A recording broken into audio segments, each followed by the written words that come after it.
So this is the painting stage. Starting off here with the white. The model's been based in Mr. Surfacer 1200 and been lightly sanded, and all the seams have been checked. So I'm starting on the underside here using MRP paint. This is just pure white. Really prefer MRP paint at the minute, and I use it almost for every colour on here apart from the green, which we'll get to at a later stage.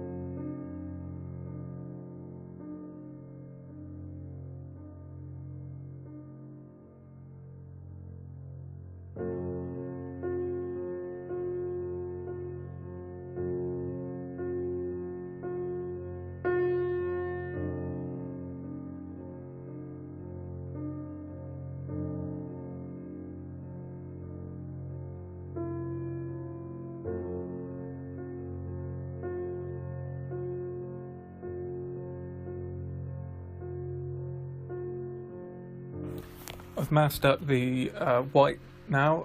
Again, with MRP paints or Mr. Paint paints, it dries very quickly, almost in minutes, literally in probably 30 seconds to a minute. It's touch dry. It's lacquer based, so it goes off quite hard. And I've masked up the white here just to give a hard line for the black. That's taking into account that I'm probably going to have to spray more white. It's just to get a hard edge on the black at the minute, and then go back with the white if there's a little bit of overspray, because it's not a flat surface. There's the air scoop on the underneath and a few bits around the undercarriage, which just made it a little bit difficult for masking up.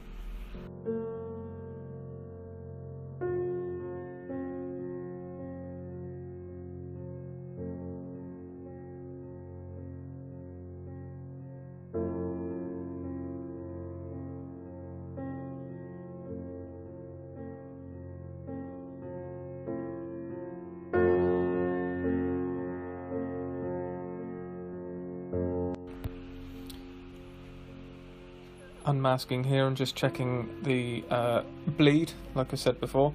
It's not too bad at all. It's just, as I said, around where it was a little bit difficult to get the masking tape to stick down. It's just a bit of a problem, so I've just lifted it and restuck it to get a hard line.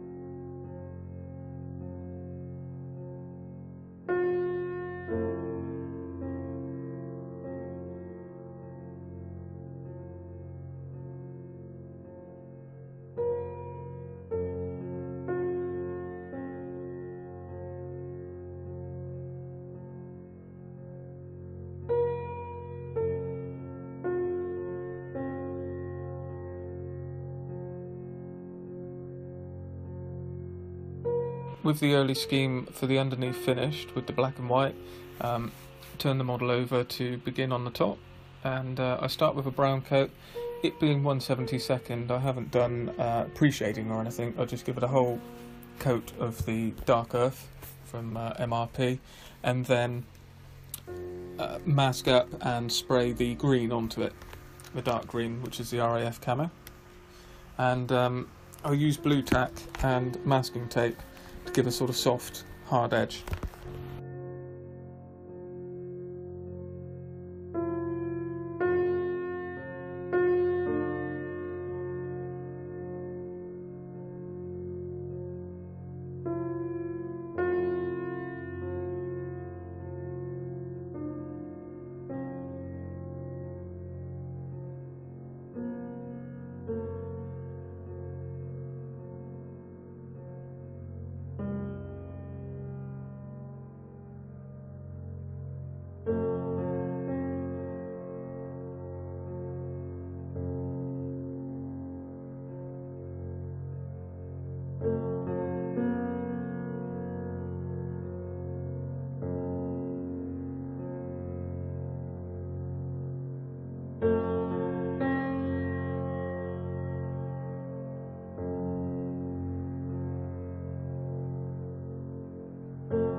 and this is the white tack going on to start the camouflage process. Very important here, this sounds obvious, but I've done it too many times. Make sure you are putting the masks down on the correct colours.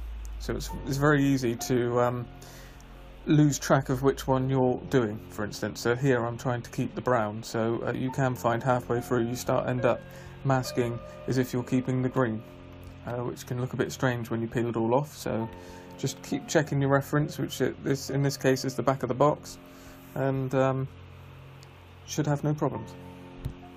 I use white tack instead of blue tack because it doesn't have so much of a residue. It doesn't leave any, whereas blue tack you can get a little bit of an oily residue, which can be a problem.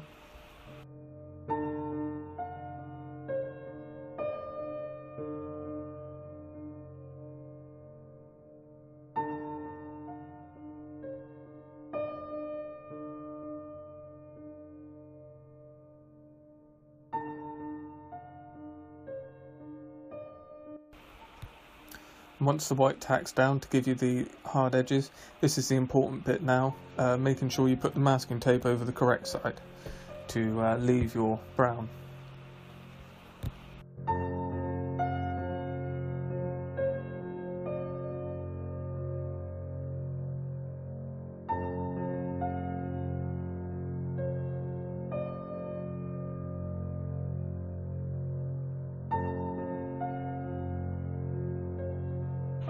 Once it's all masked up and you're happy with that, I start with Tamiya XF81, which is the RAF dark green, and I've used Mr. Colour levelling thinner here, which I find is the best for mixing Tamiya paints and all acrylic paints that will put up with it, and it really makes the paint go off quite nice and gives you a really nice surface finish.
And I always like to double check once I'm doing the camo work to make sure I've got enough green coverage all over it. So I do go over the areas quite a few times and go quite hard up to the white tack to make sure I get a nice line.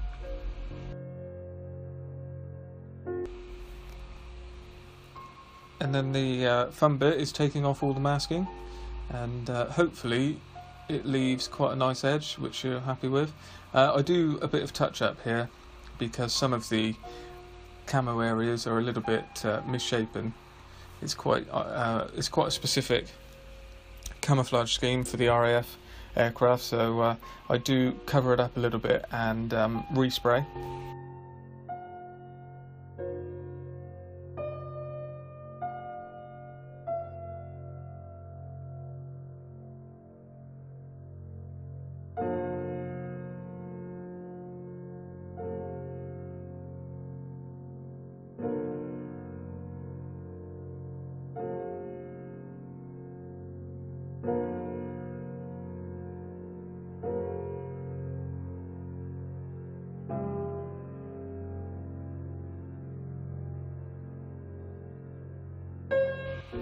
And then moving on to some of the smaller details, so we've got the yellow nose cone for the propeller, so I spray that and then mask off the tips and the nose cone itself to paint the propeller blades black. And painting other small details, so here's the wheels and a few other small parts, and they're just being painted black as well.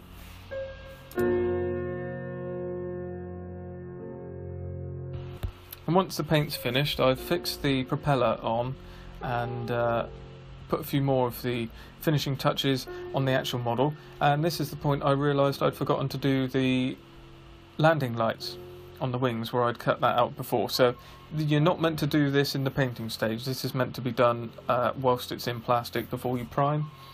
You'll see why. In the sanding process, I do remove quite a bit of paint, so I then respray that.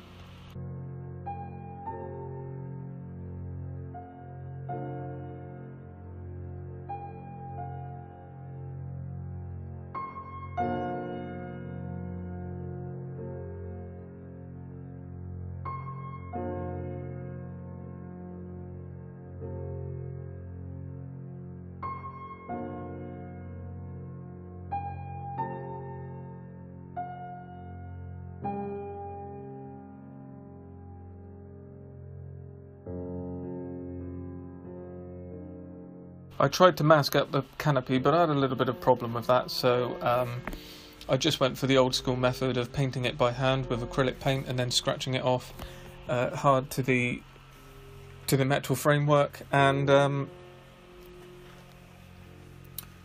works quite well. You get quite a hard finish then, it's not a problem.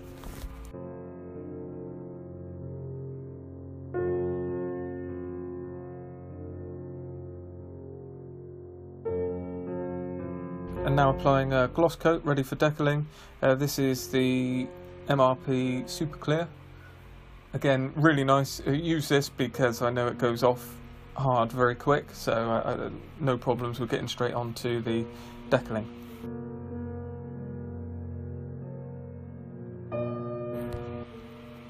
When doing the landing lights, it can look a bit far from your goal when you start. It can look like you're not going to end up with what you want, but as long as you keep filing and then make sure when it's shaped, you've got to use quite hard files to make it shaped, and obviously try not to cut into the wing.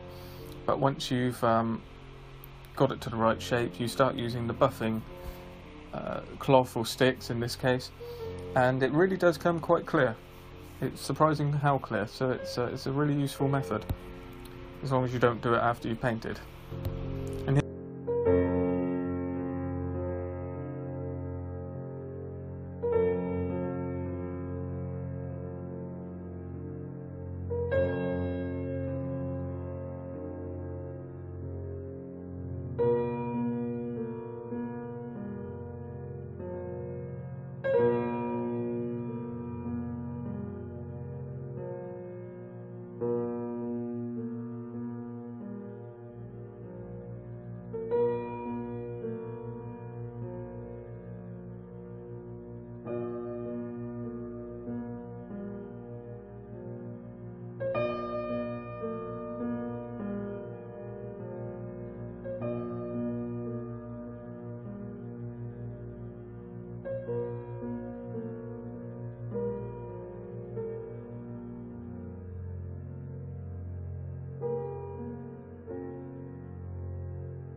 Here at the end you can see the damage caused by doing this whilst the paint was on.